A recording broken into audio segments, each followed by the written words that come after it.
All the methods to get more hourglasses in Pokemon TCG Pocket. You want more hourglasses in Pokemon TCG Pocket? In this video, I show you all the ways to get them so you can unlock more packs and cards. Let's start with the methods.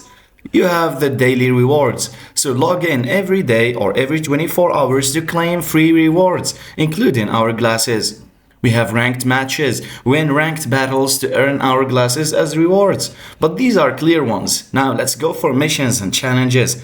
You need to complete daily and event-based challenges, so you need to be extra careful with the events.